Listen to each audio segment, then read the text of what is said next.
Chers amis, je m'appelle Ayleb, je suis éthiopien et j'ai 17 ans.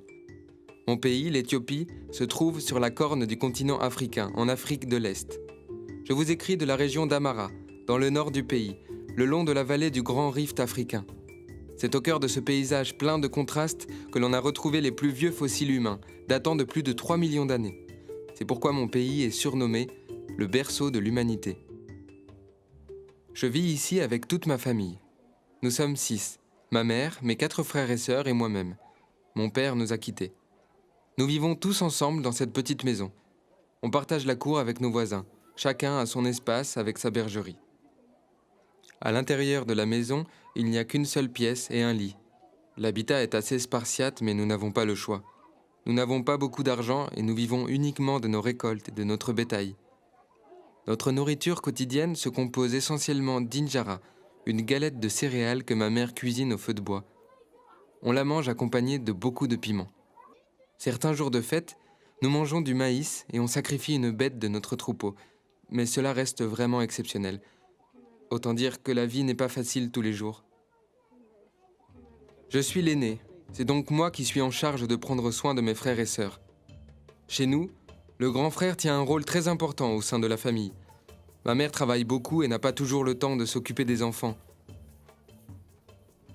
Mon petit frère, Amara, et moi-même emmenons paître les bêtes tous les jours, tandis que ma mère doit tenir la maison propre, préparer à manger pour tout le monde, faire la lessive et le linge, aller chercher l'eau à la source qui se trouve à la sortie du village, comme toutes ces femmes.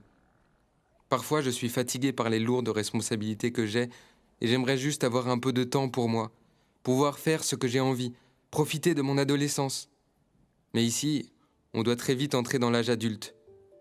Je me demande si c'est pareil ailleurs, si l'aîné de la famille a toujours autant de responsabilités.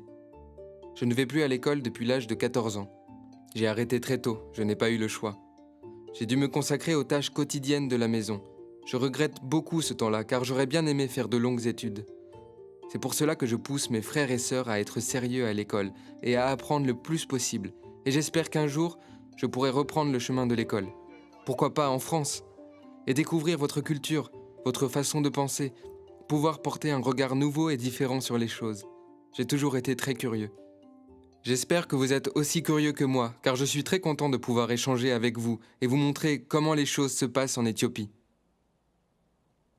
Ici, soit il pleut très peu et les nappes phréatiques sont asséchées, soit il pleut énormément et il est compliqué de stocker l'eau pour la conserver et la boire plus tard.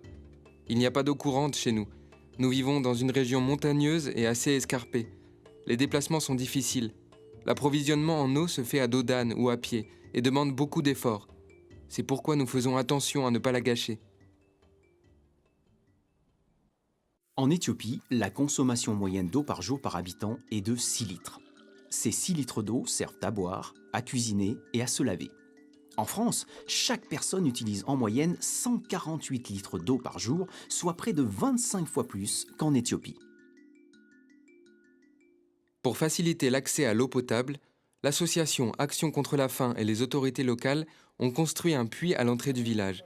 Tout le monde est ravi. Avant la construction du puits, on puisait l'eau d'une source qui était sale. On s'y lavait, on y lavait notre linge. Aujourd'hui, les choses se sont améliorées. On a de l'eau pure et cela a amélioré notre santé et notre consommation d'eau par jour a augmenté. Dans le village voisin, je sais qu'il n'y a pas de puits et de nombreuses familles, et notamment les jeunes enfants, souffrent de cette eau non potable. Beaucoup connaissent de gros problèmes de santé et ne mangent pas correctement. Ma tante qui habite là-bas a un petit garçon de 13 mois. L'autre jour, elle s'est rendue au centre de santé le plus proche, construit l'année dernière par Action contre la faim, pour le faire examiner car il avait beaucoup maigri et était de plus en plus faible. Elle y a rencontré des agents publics de santé rattachés au gouvernement et des membres d'Action contre la faim qui ont pris en charge son fils. Après l'avoir pesé et mesuré, ils ont pris le tour de son bras à l'aide d'un périmètre brachial. Le bracelet indiquait la zone de couleur rouge. Verdict, mon petit cousin souffre de malnutrition aiguë, ce qui signifie qu'il ne mange pas suffisamment et pas assez équilibré. À 13 mois, un enfant en bonne santé pèse en moyenne entre 9 et 10 kilos. Mon petit cousin, lui, ne pèse même pas 7 kilos. Sans prise en charge, il est en danger de mort. Heureusement, les équipes du centre de santé lui ont apporté les soins nécessaires. Ma tante a récupéré des produits thérapeutiques à base de pâte de cacahuètes enrichies en vitamines pour qu'il retrouve vite toutes ses forces et puisse continuer à grandir. Beaucoup de familles sont dans la même situation et la plupart des mères attendent souvent le dernier moment avant de se rendre au centre de soins, souvent par manque d'informations. Action contre la faim a donc mis en place des groupes de parole et de prévention qui facilitent les échanges entre femmes dans les villages et leur apportent des conseils sur les soins à apporter à leurs nourrissons. L'objectif principal de ce groupe de parole est de permettre aux mamans de prendre soin de leurs enfants dans un environnement favorable. On les sensibilise donc à différentes pratiques de soins ainsi qu'à des programmes de nutrition pour mieux nourrir leur enfant. J'ai tiré beaucoup de bénéfices à participer à ce groupe de discussion, spécialement pour la santé de ma famille. Avant, je n'étais pas consciente des soins qu'il fallait apporter à mon enfant. Mais maintenant, j'ai compris, à travers différentes activités comme les vaccins et le programme prénatal, que certains soins étaient nécessaires. Finalement, ma tante est rentrée soulagée du centre de soins l'autre jour. J'espère qu'elle n'aura plus à y retourner. Cela signifierait que son fils mange correctement et à sa faim. Mais je suis quand même inquiet pour notre futur, car le phénomène climatique El Niño a touché notre pays l'année dernière et nous avons vécu une grosse période de sécheresse. Dans l'océan Pacifique Sud, les vents soufflent d'est en ouest et maintiennent un énorme bassin d'eau chaude sur les côtes asiatiques et à l'ouest de l'Indonésie. Ces eaux chaudes s'évaporent, retombent en pluie et permettent de faire bénéficier à ces régions d'un climat chaud et humide. Pluie dont bénéficie aussi l'Afrique australe une fois par an. De l'autre côté de l'océan, en Amérique, l'air est sec et les eaux sont plutôt froides. Le phénomène El Niño, qui apparaît en moyenne tous les 5 ans, inverse totalement ce système. Les vents se mettent à souffler d'ouest en est et déplacent la nappe d'eau chaude sur les côtes équatoriennes et péruviennes, ce qui a pour effet de provoquer de fortes précipitations en Amérique du Sud et de grosses périodes de sécheresse en Asie et en Afrique australe. L'Éthiopie est alors directement touchée. Je crains vraiment cet effet inverse et l'arrivée de la Niña. Cela provoquerait des inondations terribles. Nous perdrions toutes nos récoltes et nos bêtes.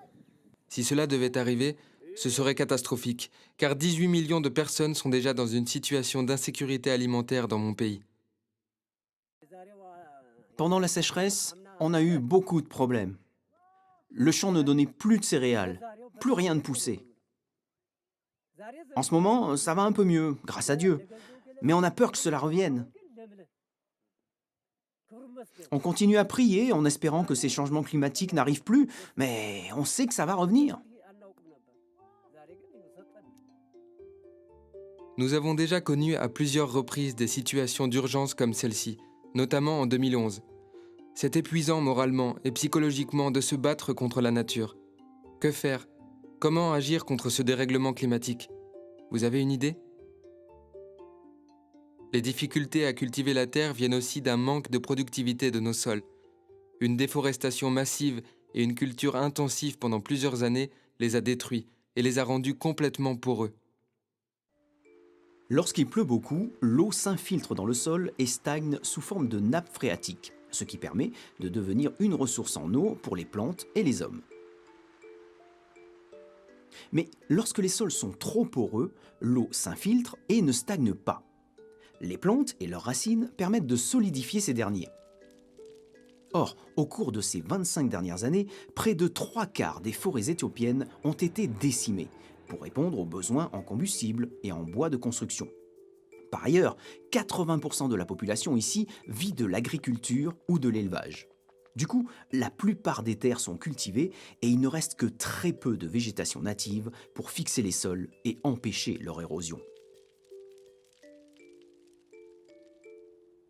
C'est la raison pour laquelle, même après une période de forte pluie, on ne trouve pas d'eau dans les nappes phréatiques et on souffre de sécheresse. Pour limiter cette érosion, le gouvernement éthiopien, en collaboration avec Action contre la faim, a mis en place un programme pour aménager les terrains en pente en terrassement, afin de limiter le ruissellement de l'eau et ainsi pouvoir cultiver sur des zones difficiles d'accès et stabiliser les sols. Ce programme permet non seulement d'améliorer la qualité des sols, mais aussi d'améliorer les conditions de vie de certains villageois qui n'avaient pas de terre. Avant, je n'avais pas de terre à cultiver. Avec le programme mis en place par Action contre la faim et le gouvernement, j'ai fait partie des gens qui ont reçu de l'argent pour réhabiliter ce terrain et l'exploiter. Avec l'argent reçu, j'ai aussi pu acheter des semences et commencer à subvenir à mes besoins et à ceux de mes enfants. J'espère que l'année prochaine, la terre continuera à nourrir ma famille. Dans mon pays, vous l'aurez compris, des hommes et des femmes se battent au quotidien pour prendre soin de leurs enfants, se nourrir et avoir accès à l'eau. Il y a vraiment des paradoxes. Quand je vois à quoi ressemble Addis Abeba, notre capitale, et que l'on sait que mon pays connaît un taux de croissance de 8% ces 3 dernières années, j'aimerais pouvoir agir. C'est pour ça que je vous écris. Pour faire en sorte que d'autres programmes d'action contre la faim se développent avec notre gouvernement et nous-mêmes, population. Je vous propose de participer à la course contre la faim. Faites comme l'Éthiopien Haïlé Gebrselassie, le plus grand coureur de fond de tous les temps. Courez des kilomètres et des kilomètres pour permettre la mise en œuvre de projets durables dans mon pays et améliorer les conditions de vie des Éthiopiens. Ensemble, participons à la course contre la faim. Nous avons besoin de vous. Merci beaucoup. Votre ami éthiopien, Haïleb. Toi aussi, en participant à la course contre la faim, tu es solidaire et tu viens en aide aux enfants d'Éthiopie.